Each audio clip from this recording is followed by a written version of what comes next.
ومن فضائل التوحيد أنه أساس الأمن والسعادة في الدنيا والآخرة، فلا أمن ولا قرار ولا سعادة ولا طمأنينة إلا بالتوحيد.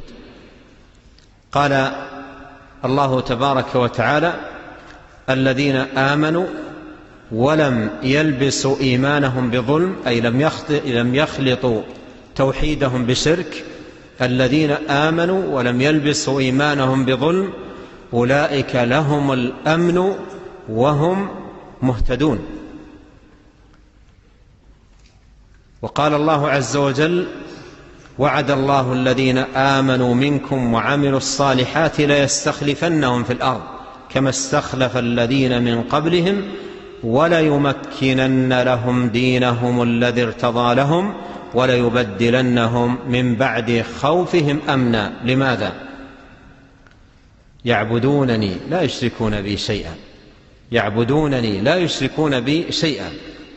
فهذا فيه أن التوحيد أساس الأمن وأساس السعادة في الدنيا والآخرة.